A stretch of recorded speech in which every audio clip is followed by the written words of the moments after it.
ये दो चीजें हैं जिनका आज की दुनिया में इस्तेमाल बिल्कुल नहीं हो रहा है। यही डिप्रेशन का मुख्य कारण है।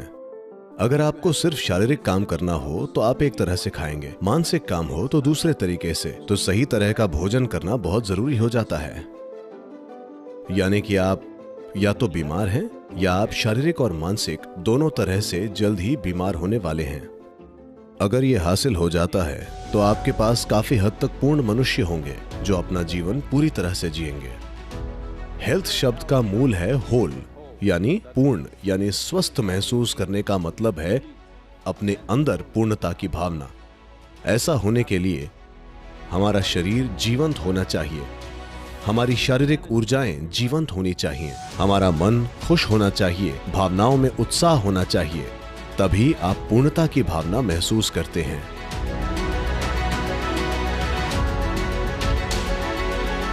मूल रूप से मनुष्य में बाहरी कामों के लिए कुछ मात्रा में ऊर्जा तय होती है। बुद्धि चलाने के लिए कुछ ऊर्जा तय होती है, भावनाओं के लिए कुछ ऊर्जा तय होती है। इसी तरह अलग अलग ऊर्जाएं तय होती हैं।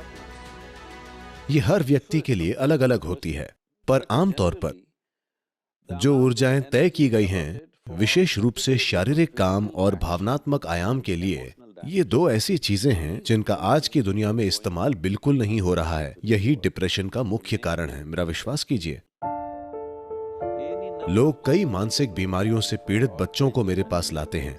मैं उन्हें सिर्फ एक बात बताता हूं, कोई खेल जो उन्हें पसंद हो, तैराकी, टेनिस, कुछ भी, और संगीत।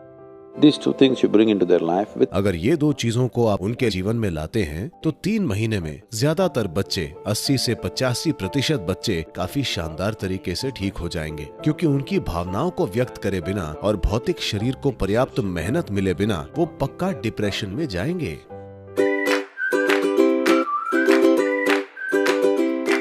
आजकल ऐसा हो गया है, सूर्योदय मतलब लोग अपने फोन स्क्रीन पर देखते हैं, सूर्यास्त मतलब लोग अपनी फोन स्क्रीन पर देखते हैं। हाँ, तो हमारे जीवन की मदद करने वाले और उसे मैनेज करने वाली सभी चीजों के साथ संबंध खो देना ये भविष्य की एक गंभीर चुनौती होगी। पर ये एक चीज है जो आप कर सकते हैं। अगर आपके बच्चे हैं तो छुट्टी मनाने के लिए उन्हें मुंबई, बेंगलोर, दुबई या दूसरी जगह पर न ले जाएं। बस उन्हें किसी जंगल में ले जाएं, या उन्हें किसी छोटी सी नाव पर ले जाएं, या कुछ भी। उनका प्रकृति से जुड़ना जरूरी है। आप देखेंगे कि बच्चे बहुत उत्साहित हो जाएंगे और वो कितना शामिल हो जाएंगे। आपको ये समझने की जरूरत है कि आपके शारीरिक और मानसिक स्वास्थ्य को बहुत आसानी से मैनेज किया जा सकता है अगर आप प्रकृति के तत्वों, पानी, मिट्टी, प्रकाश और ऐसी चीजों के संपर्क में रहे। तो आप जितने ज्यादा संपर्क में रहेंगे, आप शारीरिक और मानसिक दोनों रूप से उतने ही संतुलित होंगे। ऐसा हर इंसान के साथ जरूर होना चाहिए। इस देश में हमने भोजन के ऐसे नियम बनाए हैं। अगर आपको सिर्फ शारीरिक काम करना है तो आप एक तरह से खाते हैं, मानसिक काम हो तो दूसरा तरीका। पर आज हम में से कोई भी वैसी स्थिति में नहीं है। हमें शारीरिक और मानसिक दोनों ही तरीकों से तेज होना पड़ता है ना? सिर्फ शारीरिक या सिर्फ मानसिक मेहनत के दिन गए। हम सभी को शारीरिक और मानसिक दोनों रूप से अच्छा होना चाहिए। इसीलिए सही तरह का खाना खाना बहुत जरूरी होता है।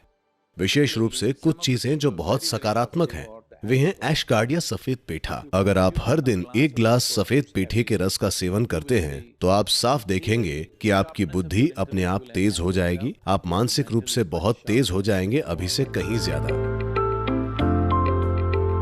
खासकर बच्चों को सफेद पेठे का रस जरूर पीना चाहिए। सफेद पेठे का रोजाना सेवन करने से आप साफ देखेंगे कि आपका दिमाग स्पष्ट और तेज हो जाएगा। This will be noticeable within a few weeks of consumption of Ashgard.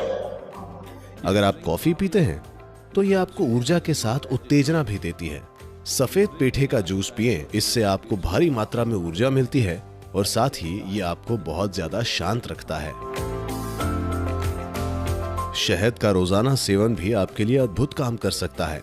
खासकर आपके घर में बच्चे हैं तो शहद को अपने भोजन का एक हिस्सा बनाएं। मानसिक स्थिरता, शारीरिक खुशहाली और जीवन शक्ति, बस रोजाना शहद खाकर इन सभी चीजों को काफी बढ़ाया जा सकता है।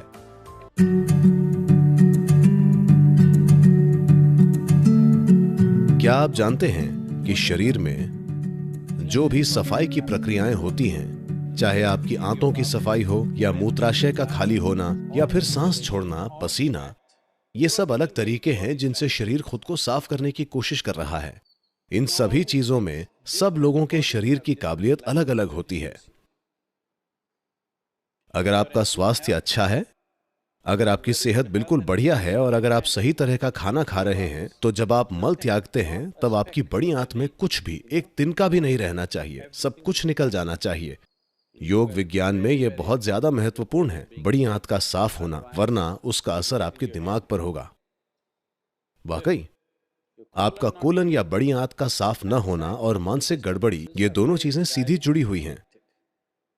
योग विज्ञान की जीवन की समझ के अनुसार सुबह जागने के बाद 20 मिनट के अंदर स्वाभाविक रूप से अगर आंतें खुद को पूरी तरह से खाली नहीं करती हैं, that means you're in ill health or you're heading there quickly.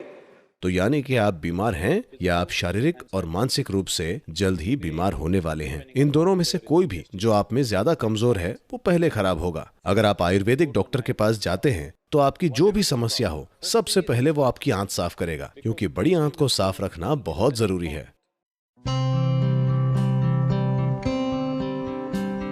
आपके पास अभी सिर्फ 4 चीजें हैं जिनका आप उपयोग कर सकते हैं: आपका शरीर, आपका मन, आपकी भावनाएं और आपकी ऊर्जा। अगर आप इन 4 चीजों को अच्छे से मैनेज करते हैं तो वे आपके लिए एक खास स्तर का जीवन बनाएंगी।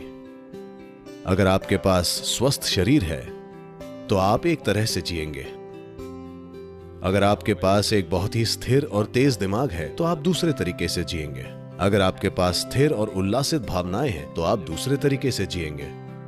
अगर आपकी ऊर्जा उत्साह से भरपूर है, जो संतुलित भी है, तो आप दूसरे तरीके से जिएंगे। अब ज्यादातर लोग जो अपने जीवन में अलग स्तर की गतिविधि में हैं, उनके लिए इन चारों चीजों का उचित स्थिति में होना जरूरी है। तो इनर इंजीनियरिंग इसी दिशा में एक कोशिश है कि कैसे कोई इंसान शारीरिक स्वास्थ्य, मानसिक शांति, आनंद और भावनात्मक स्थिरता, उत्साही और उल्लासित ऊर्जा और भीतरी संतुलन पा सके। अगर ये हासिल हो जाता है तो आपके पास काफी हद तक पूर्ण मनुष्य होंगे जो अपना जीवन पूरी तरह से जिएंगे।